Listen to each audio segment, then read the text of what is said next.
ফেরাউন পারে নাই, নমরুদ পারে নাই, হামান পারে নাই, সাদ্দাত পারে নাই, হাসিনাকে টিকতে দেওয়া হয় নাই। কথা বলে ঠিক কিনা?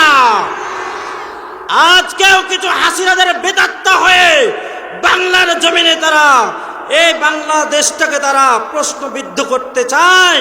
আজকে 2024 সালে এসে মঞ্চে তাফসীরের মাহফিলে তাদেরই বেদাত্তারা কিছু বাধা দেয়। কথা বলেন ঠিক কিনা?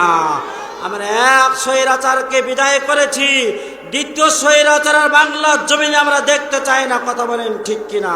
আমরা বান্দরের বাচ্চা নয়। বান্দরের বাচ্চা যারা শিক্ষা দিতে এসেছিল তারা হচ্ছে বান্দরের বাচ্চা। কথা বলেন ঠিক কিনা?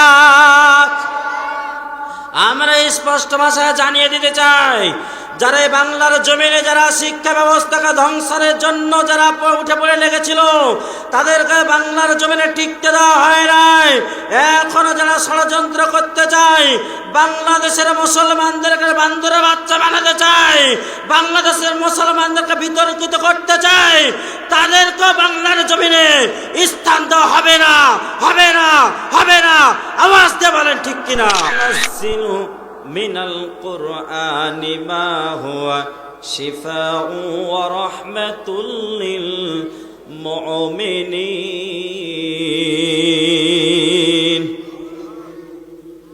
আল্লাহ রাব্বুল আলামিন বলেন, নাযিলু মিনাল কুরআন, ও নবী আপনার উপর এমন একটা আমি কিতাব নাজিল করেছি যার নাম হচ্ছে কোরআন। মা হুয়া শিফা, এর মধ্যে সমস্ত রোগের প্রতিষেধক রয়েছে। বলেন না সুবহানাল্লাহ। এই রোগটা কি দুনিয়ার কোন জ্বর নাই, শুধু ঠান্ডা নয়, সর্দি নয়, ডায়াবেটিস নয়, মানুষের হাঁফানি রোগ নয়, মির্গি ব্যারাম নয়। দুনিয়ার যত মির্গি ব্যারাম থেকে শুরু করে নিয়ে জ্বর, হাঁফানি, সর্দি, কাশি যা রয়েছে, মানুষদের পথ হারা, পথ ভোলা মানুষগুলো, এটাও এক প্রকার রোগ। কথা বলেন ঠিক কিনা? মানুষরা যখন আল্লাহ রাব্বুল আলামিনকে বলে ভুলে যায়, ইসলামকে বলে ভুলে যায়, কোরআনকে বলে ভুলে যায়, তখন যদি কোরআনের কাছে আসে আল্লাহ রাব্বুল আলামিন তাদের রোগগুলো সারাইয়া দেবে। বলেন না সুবহানাল্লাহ। ওয়ালা ইয়াজিদুল যালিমিনা ইল্লা খাসারা। আর যারা জালিম, যারা কোরআনের পথ থেকে বিমুখ হয়ে থাকবে, ইসলাম থেকে মুখ ফিরিয়ে থাকবে, আল্লাহর দিক থেকে মুখ ফিরিয়ে থাকবে, এদের জন্যই হবে কোরআন ক্ষতিগ্রস্তের কারণ। বলেন ঠিক কিনা? কেমনে মানুষ ক্ষতিগ্রস্তের মধ্যে থাকবে? কিয়ামতের ময়দানে যখন মানুষদের বিচার ফায়সালা শুরু হয়ে যাবে, এমন একটা সময়ে কোরআন তাদের বিপক্ষে দাঁড়িয়ে যাবে। আল্লাহর রাসূল ডাক দিয়ে বলবেন সেদিন, ক্বালার রাসূল, আল্লাহর রাসূল বলবেন, ইন্না কওমি ইত্তাখাযু হাযাল কুরআনা মাহজুরা। আল্লাহ রাব্বুল আলামিন সেই দিন ডাক দিয়ে বলবেন, ওগো মালিক, আপনার দরবারে আমি একটা মামলা দায়ের করতে চাই। আল্লাহ রাব্বুল আলামিন বলবেন, ওগো নবী, আজকে আবার কিসের মামলা দায়ের করবে? না, বিশ্ব নবীর ডাক দেব আল্লাহ রাব্বুল আলামিনকে বলবেন, ওগো মাবুদ, পৃথিবীর জমিনে মানুষের রোগের প্রতিষেধক হিসাবে যে কোরআনুল কারীম আমার উপর নাজিল করেছিলে, এই কোরআনটা তাদের কাছে আমি প্রচার প্রসার করেছিলাম, তাদের কর্ণকুহরে আমি পৌঁছায় দিয়েছিলাম। কিন্তু এই কোরআনের আলোচনা শ্রবণ করবার পরে ওগো মালিক, তারা কোরআনটাকে তারা তামাশা হিসেবে গ্রহণ করেছে। আল্লাহ, তারা এই কোরআনকে কেন তামাশা হিসেবে গ্রহণ করেছে, এর জবাব না দেওয়া পর্যন্ত আজকে আমি তাদেরকে ছাড় দেব না। আল্লাহর নবী যে দায়ের করে থাকে মামলা, বলেন তো আজকের মতো জমিনে যে হামলা হয়, এই হামলা দিয়ে কি আপনার মামলা সামলানো যাবে নাকি? যাবে না রে মুসলমান, যাবে না। এই জন্য এই কোরআনের বিপক্ষে যাওয়া যাবে না, কোরআন থেকে বিমুখ হয়ে থাকা যাবে না, কোরআনের পক্ষেই আমাদের থাকতে হবে, কারণ কোরআনই হচ্ছে আমাদের জান্নাতের পথ প্রদর্শক। কথা বলেন ঠিক কিনা? সম্মানিত মুসলমান ভাইয়েরা, তাই কোরআনের মাহফিলে এসেছি যখন, নিজের ভাগ্যটা আজকে আমরা পরিবর্তন করে যাব, ঠিক কিনা? রাজি আছেন? রাজি আছেন? ও মুসলমান ভাইয়েরা, আজকে যে সুন্দর একটা আয়োজন আপনারা দেখতে পাচ্ছেন, কোরআনের কথা বলার একটা পরিবেশ দেখতে পাচ্ছেন, এই কোরআনের পরিবেশ কি একদিনে এসেছে? একদিনে এসেছে? আল্লাহর নবী মুহাম্মদুর রাসূলুল্লাহ সাল্লাল্লাহু আলাইহি সাল্লাম মক্কার জমিনে জন্মগ্রহণ করলেন। 1-2 করতে করতে বয়স যখন তার 17 বছর, কত বছর বয়স যখন তার 17 বছর, মানুষরা হানাহানি, মারামারি, খুন খারাপি, জেনা, ব্যভিচার, অন্যায়, সুদ, ঘুষের সাথে যখন জড়িত, জাহেলিয়াতের জামানায় যখন মানুষগুলো নিমজ্জিত, এমন একটা সময় আল্লাহর নবী চিন্তা করলেন মানুষগুলোকে কেমনে সেই পথ থেকে উঠিয়ে নিয়ে আসা যায়।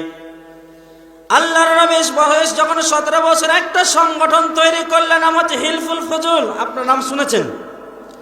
এই সংগঠন দ্বারা যুবক শ্রেণী মানুষদেরকে সেখানে আহ্বান করলেন, ডাক দিলেন। তার চাইতে কিছু সমবয়সী কিংবা কিছু সামথিং, কিছু বয়স বড় কিংবা ছোট, এমন কিছু যুবকদেরকে আহ্বান করলেন, ডাক দিলেন। ঘুণে ধরা সমাজটাকে ঘুণ পরিষ্কার করবার জন্য, এই জাহিলিয়াত সমাজ থেকে মানুষদেরকে তুলে নিয়ে আসার জন্য আপ্রাণ চেষ্টা করলেন। দিন রাত অক্লান্ত পরিশ্রম করলেন, তাদের গায়ে হাত দিলেন, তাদের মাথায় হাত দিলেন, তাদেরকে বুঝাইলেন, অনেক ভাবে তাদেরকে বোঝানোর চেষ্টা করলেন। 1 নয় 2 নয় 23টি বছরও তাদেরকে বুঝাইলেন। 17 বছর থেকে 39-40 বছর পর্যন্ত তাদের কাছে দাওয়াত দিলেন, কিন্তু তারা বিশ্ব নবীর ওই দাওয়াতের কর্ণপাত না করে তারা জাহিলিয়াতের জামানায় রয়ে গেলেন। সমাজটা আল্লাহর নবী পরিবর্তন করতে পারলেন না।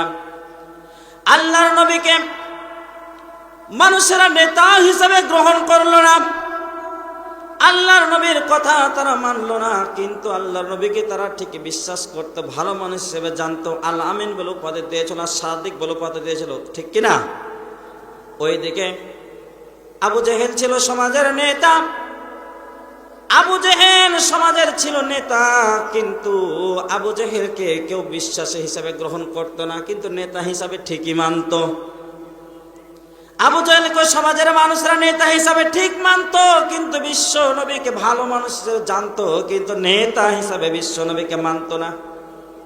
যেমন এভাবে আমাদের সমাজের মানুষেরা ভালো মানুষদেরকে নেতা হিসাবে মানতে রাজি নয়, কিন্তু তাদেরকে বলে লোকটা ভালো। বলে না? বলে না? যারা সমাজের মধ্যে নামাজ পড়ে, এলাকার মানুষ যখন অসুখ বিসুখে পড়ে যায়, তাদের জন্য টাকা উঠায় তাদেরকে চিকিৎসার জন্য পাঠায়, কোরআনে দাওয়াত দেয়, কোরআন মানুষদেরকে শিক্ষা দেয়, ওয়াজ নসিহত করে, মানুষেরা বিশ্বাস করে লোকটা ভালো। কিন্তু যখন এই মানুষগুলো সমাজের দায়িত্ব নিতে চায়, তখন তো তাদেরকে মানতে চায় না। কিন্তু পক্ষান্তর আবু জেহেল মার্কা মদখোর, ঘুষখোর, দুর্নীতিবাজদেরকে তারা নেতা হিসাবে গ্রহণ করে সমাজের চেয়ারগুলোতে বসায়। কথা বলেন ঠিক কিনা? বিশ্বনবী সঠিক পথে নিয়ে আসতে পারলেন না। আল্লাহ রাব্বুল আলামিন বিশ্বনবীকে বললেন, নবী গো, ও নবী, এভাবে মানুষদেরকে আনা যাবে না। বিশ্বনবী যখন 40 বছর বয়স, বিশ্বনবী পাগল পারা হয়ে গেলেন, ধ্যানে মগ্ন হয়ে গেলেন। চিন্তা ভাবনা করতে করতে আল্লাহর নবী হেরা গুহায় পদার্পণ করলেন।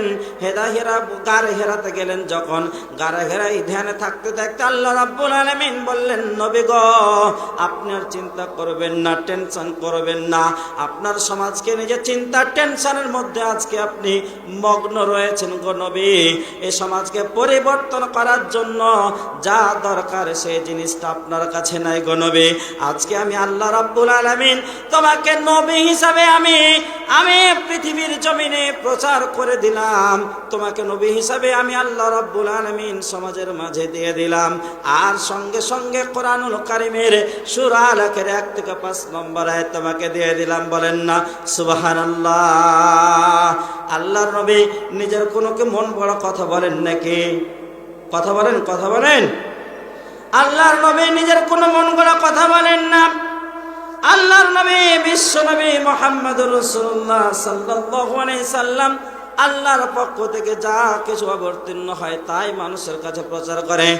আল্লাহ রাব্বুল আলামিন বলেন, ওয়া মা ইয়াতিকু আনিল হাওয়া ইন হুয়া ইল্লা ওয়াহয়ুন ইউহা।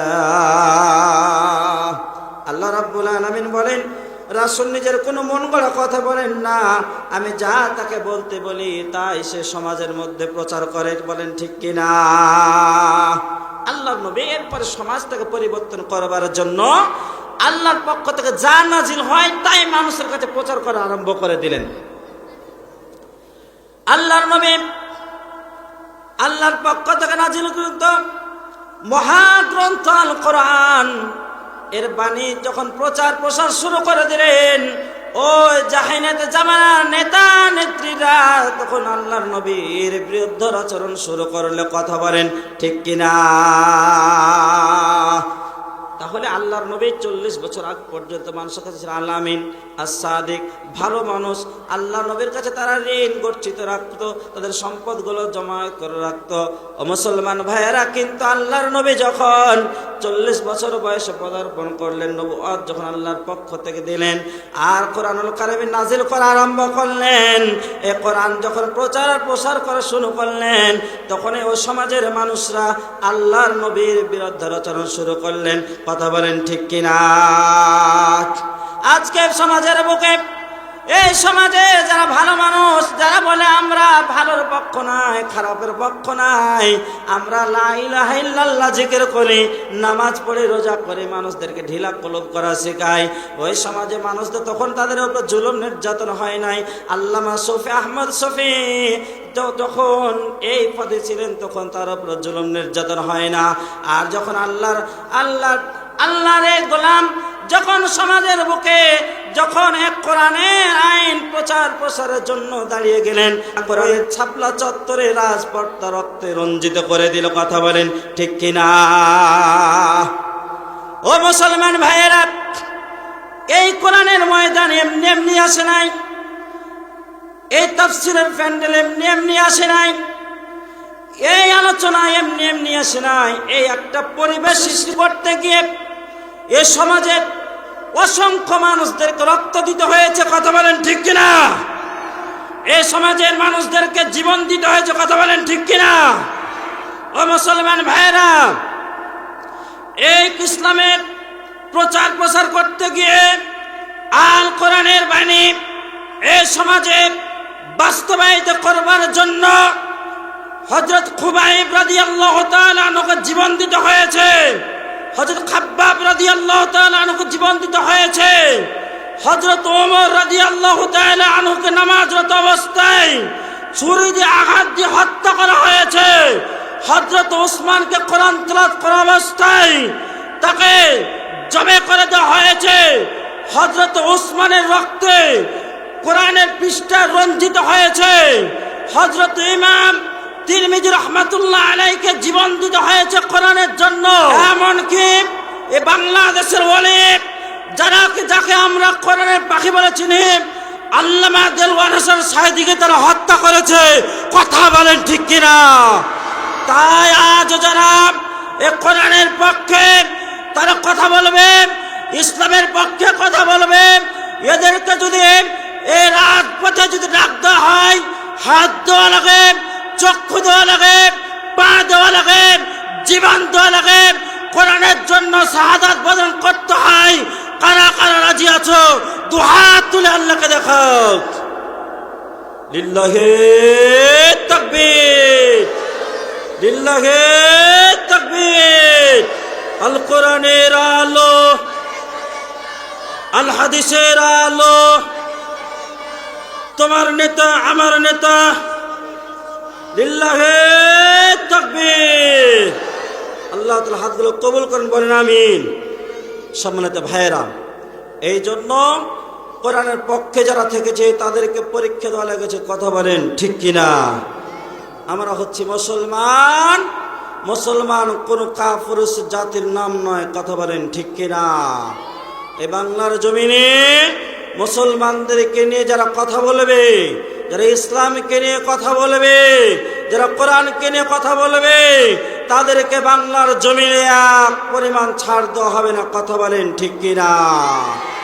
আমার মুসলমান ভাইয়েরা, ইতিপূর্বে ইসলামকে নিয়ে অনেক ষড়যন্ত্র করা হয়েছে, কোরআনের মঞ্চে বাধা দেওয়া হয়েছে, কোরআনের হক কথা বলতে দেওয়া হয় নাই। আজকে আমরা যদি আবারও আমাদেরকে যদি বাধা দিতে আসে, 1971 সালে যেমন ভাবে এ বাংলার তামাম ছেলেরা এই বাংলাদেশকে স্বাধীন করবার জন্য হাত দিয়েছে, পা দিয়েছে, চক্ষু দিয়েছে, শাহাদাতের পেয়ালা পান করেছে, আজ 2024 সালে এসেও তারা আবার প্রমাণ করেছে এ বাংলার যুবকরা জীবন দিতে জানে, কিন্তু বাতিলের কাছে মাথা নত করতে জানে না, কথা বলেন ঠিক কিনা? আমার মুসলমান ভাইয়েরা,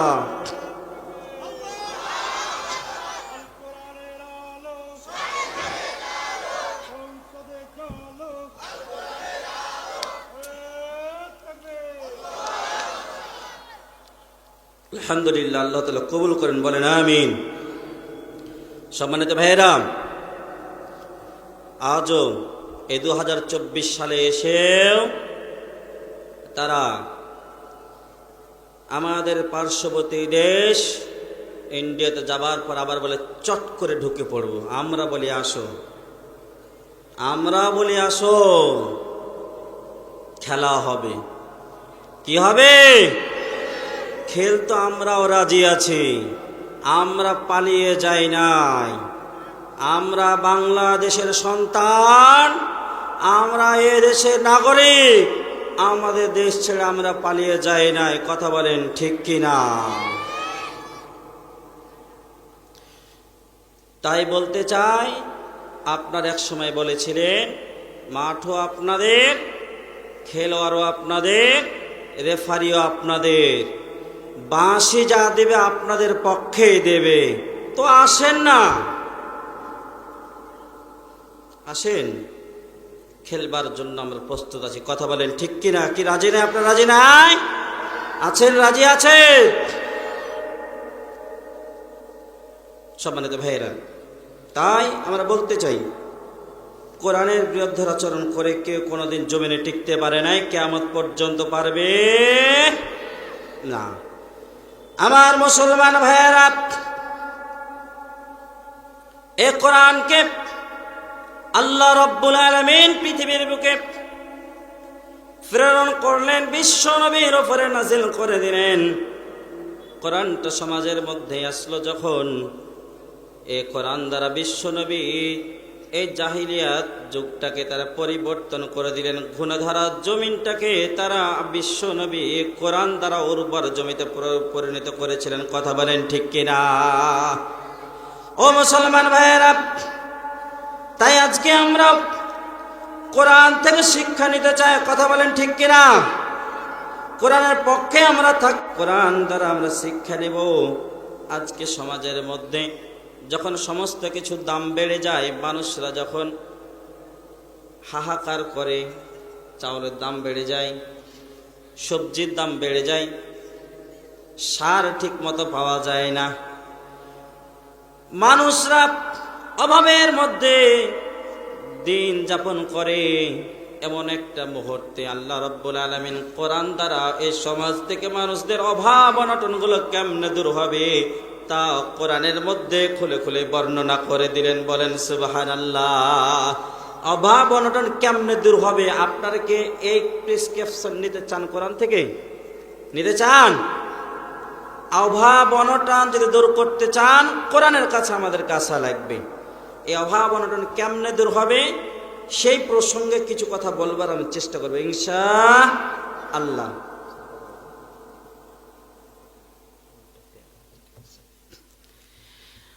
কোরআনকে আমি প্রশ্ন করলাম, কোরআন মানুষদের অভাব কেমনে দূর হবে সমাজ থেকে, মানুষদের বারাকা কেমনে আল্লাহ তাআলা দান করবেন। কোরআনকে প্রশ্ন করলাম, যখন কোরআন সঙ্গে সঙ্গে উত্তর দিয়ে দিল, মাই ইয়াত্তাকিল্লাহা ইয়াজআল লাহু মাখরাজা। আল্লাহু আকবার।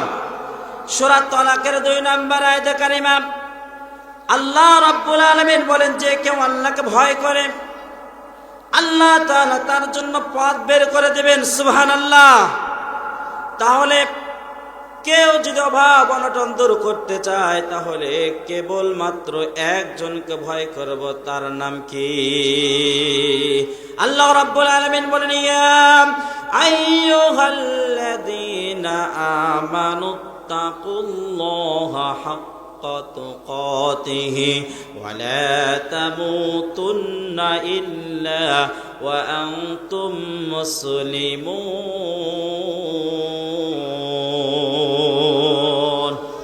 ওহে যারা ইমানের দাবিদার করো, ইমানদার যারা, তাদেরকে আল্লাহ ডাক দিয়ে বলতেছেন, ইয়া আইয়ুহাল্লাযীনা আমানুত্তাকুল্লাহ, ওহে ইমানদার যারা, ভয় করো একমাত্র আমি আল্লাহ রাব্বুল আলামিনকে। হাক্কা তুকাতিহি, কেমনে ভয় করা লাগবে কোরআনে খুলে খুলে বর্ণনা করে দিচ্ছেন। আল্লাহ রাব্বুল আলামিন বলেন, যারা আমি আল্লাহ তাআলাকে ভয় করতে পারবে, আমি আল্লাহ তাআলা তাদেরকে ধারণার চাইতে অধিক হারে তাদের রিজিক আমি বাড়িয়ে দেব। বলেন না সুবহানাল্লাহ। যে ধারণা তারা জীবনে করতে পারে না, কল্পনায় নিয়ে আসে না, চিন্তাও করে না, এমন এমন উৎস থেকে আমি তাদের রিজিকের সন্ধান করে দেব। আচ্ছা, আপনাদেরকে প্রশ্ন করি, আজ থেকে 20 বছর 25 বছর আগে 1 বিঘা জমিতে কয় মণ করে ধান হতো? কয় মণ? 5 মণ 6 মণ, এরকম 7-8 মণ হতো না। 25 বছর আগে 7-8 মণ হতো না, 4-5 মণ 6 মণের খুব ঊর্ধ্বে এরকম ধান হতো। আচ্ছা, বছরে কয়বার আবাদ হতো বলেন?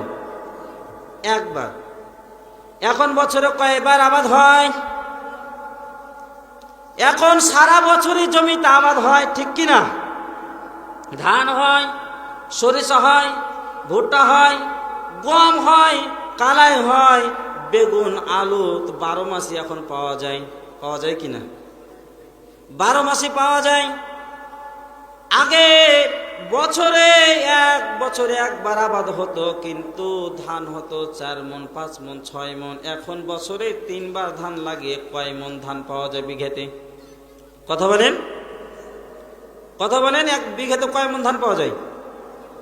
20 মণ, 30 মণ, 40 মণ। ফাতেমা নামে একটা ধান উঠেছে, 50 মণ হয়। ধানের নাম কি?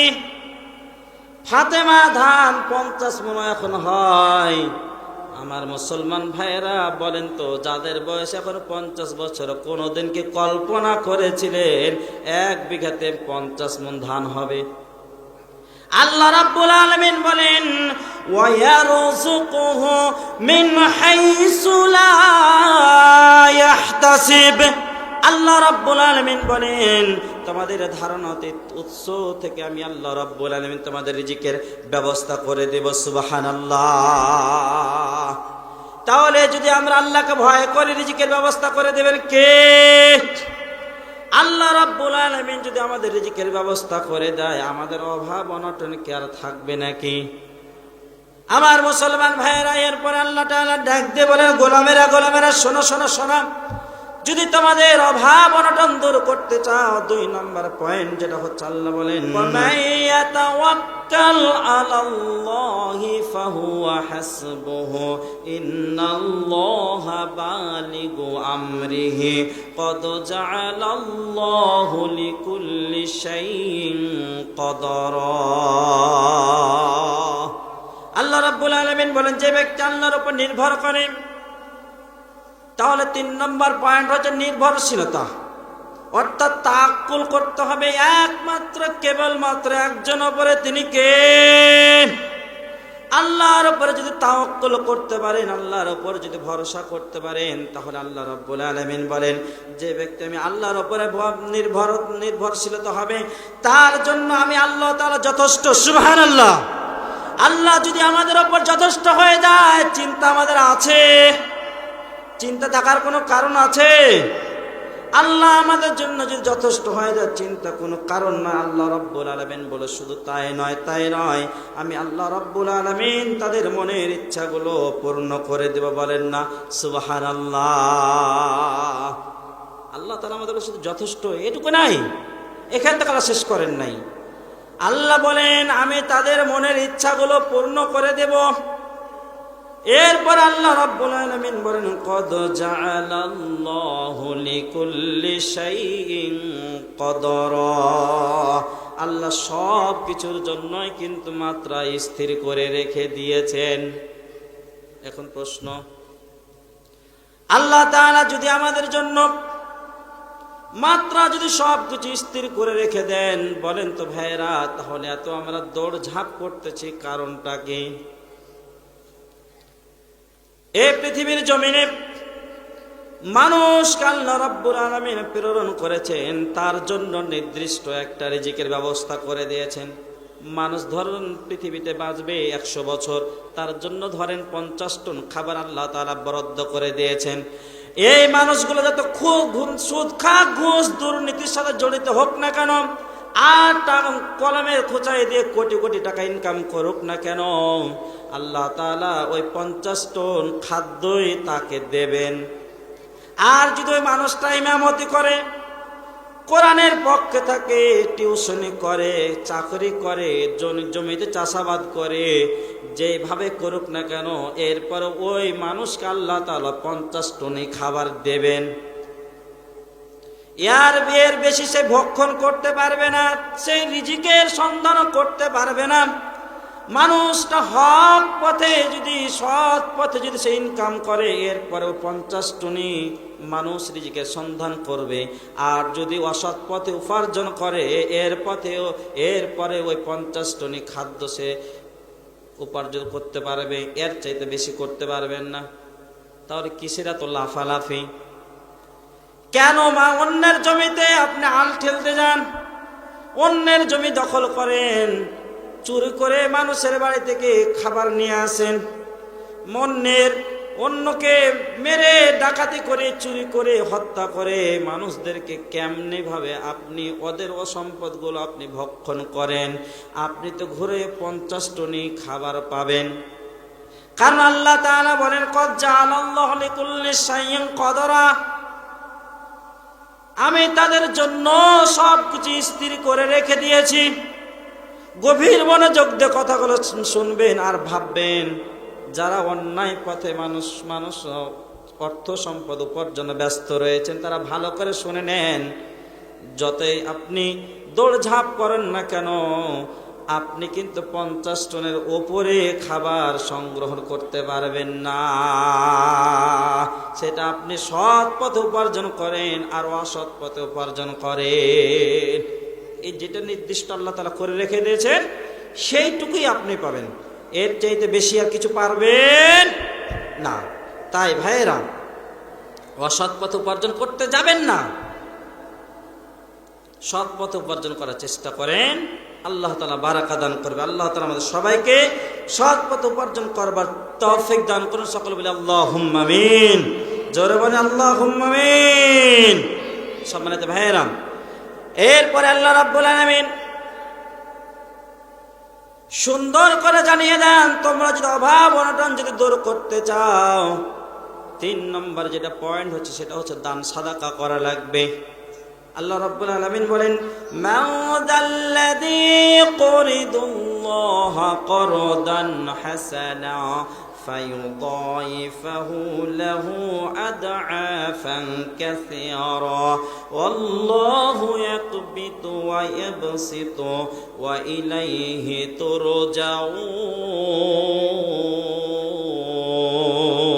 তুরজাউন। সূরা বাকারা 245 নম্বর আয়াতে কারিমা আল্লাহ রাব্বুল আলামিন কি সুন্দর করে জানিয়ে দেন, কে এমন আছো যারা আমি আল্লাহ রাব্বুল আলামিনকে উত্তম কর্জে হাসানা দান করবে? কে এমন আছো যে আমি আল্লাহ তাআলাকে তারা উত্তম কর্জে হাসানা দান করবে, আল্লাহ তার জন্য উহা বহু গুণে বৃদ্ধি করে দেবে? বলেন না সুবহানাল্লাহ। তাহলে 3 নম্বর যেটা পয়েন্ট হচ্ছে সেটা হচ্ছে দান সাদাকা করা। এখন দান সাদাকা করবো, আল্লাহ বলছে কারা এমন আছো যে আমি আল্লাহ তাআলাকে উত্তম কর্জে হাসানা দান করবে। আচ্ছা, আল্লাহর কি অভাব আছে? আল্লাহর কি টাকার দরকার, অর্থ সম্পদের দরকার আছে, জমি জায়গার দরকার আছে? আছে আছে? আল্লাহর জমির দরকার নাই, বাড়ির দরকার নাই, ঘরের দরকার নাই, টাকার দরকার নাই, কোনো কিছুর দরকার নাই। এরপর আল্লাহ কেন বললেন যে কে এমন আছে যে আমি আল্লাহ তাআলাকে উত্তম কর্জে হাসানা দান করবে? বুঝার জানার দরকার আছে না নাই? আছে, জানার দরকার আছে। এই সমাজের বুকে আল্লাহ রাব্বুল আলামিন অসংখ্য মানুষ সৃষ্টি করলেন। এই মানুষগুলোর মধ্যে কাউকে আল্লাহ ধনী বানিয়েছেন, কাউকে আল্লাহ গরিব বানিয়েছেন, কাউকে মিসকিন বানিয়েছেন, কাউকে ফকির বানিয়েছেন। বানিয়েছেন কিনা?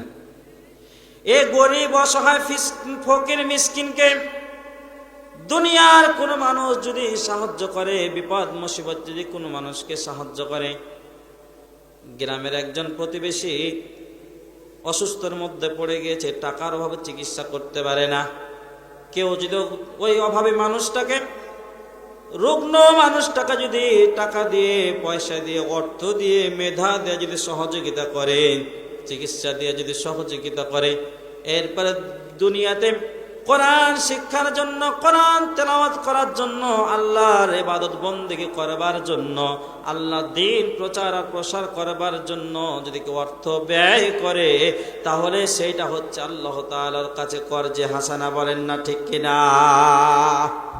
ও মুসলমান ভাইয়েরা,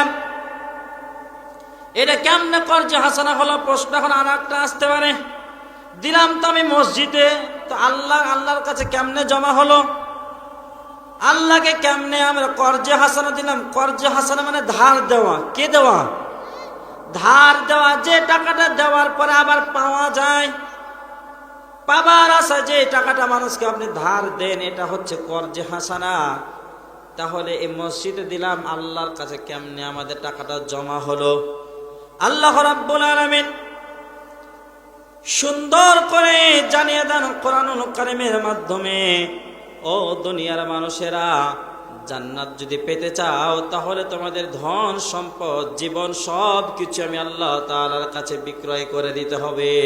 আল্লাহ রাব্বুল আলামিন বলেন, ইন্নাল্লাহা আশতারা মিনাল মুমিনিনা আনফুসাহুম ওয়া আমওয়ালাহুম বিআন্না লাহুমুল জান্নাহ। আল্লাহু আকবার। আল্লাহ রাব্বুল আলামিন বলেন, ইন্নাল্লাহা আশতারা মিনাল মুমিনিনা আনফুসাহুম ওয়া আমওয়ালাহুম, আমি মুমিনদের জান এবং মাল ক্রয় করে নিয়েছি, কিনে নিয়েছি কেবলমাত্র জান্নাতের বিনিময়ে। সুবহানাল্লাহ। আল্লাহ তাআলা জান এবং মাল আমাদের কিনে নিয়েছেন জান্নাতের বিনিময়ে। তাহলে বলেন তো মুসলমান ভাইয়েরা, আমাদের যে অর্থ সম্পদ আল্লাহ তাআলা দিয়েছেন, এই অর্থ সম্পদের যদি জান্নাত পেতে চায়, তাহলে অর্থ সম্পদ কার কাছে আমরা বিক্রি করব? আল্লাহর কাছে বিক্রি করব। তাহলে আল্লাহ আমাদেরকে জান্নাত দেবে। যদি আমরা দিতে পারি তাহলে আল্লাহ আমাদের জান্নাত দেবে। আর যদি আমরা অর্থ সম্পদের মায়া মোহাব্বত পড়ে গিয়ে দুনিয়াতে আমরা অর্থের বড়াই করে আল্লাহর সঙ্গে পাল্লা দিতে চাই, জান্নাতকে আমাদের নসিবে জুটবে। আল্লাহ তাআলা খড়ি বানায়া জাহান্নামে ঢোকাবেন। বিশ্ব নবী সুন্দর করে হাদিসের মাধ্যমে জানিয়ে দেন, ওমান দা বিদাওয়াল জাহিলিয়াতে ফাহুয়া মিন সুসাই জাহান্নাম ওয়া ইন সামা ওয়া সাল্লা ওয়া সাহাবান্নাহুল মুসলিম।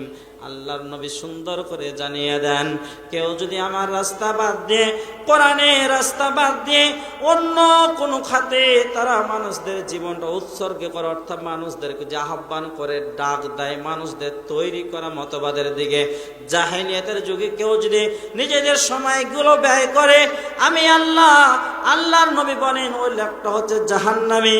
আল্লাহর নবীকে সাহাবীরা জিজ্ঞাসা করলেন, ইয়া রাসূলুল্লাহ, ওই লোকটা যদি হজ করে, যদি নামাজ পড়ে, যদি রোজা করে, আল্লাহর নবী বললেন ওই লোকটা নামাজ পড়লে, হাজী সাহেব হলেও রোজা যদি করে, এরপরে আল্লাহ রাব্বুল আলামিন বলেন ও দুনিয়ার মানুষেরা, ওই লোকটা যদি মুসলমানও নিজেকে দাবি করে, আল্লাহর রাসূল সুন্দর করে জানিয়ে দেন ওই ব্যক্তিটা হবে জাহান্নামের খড়ি।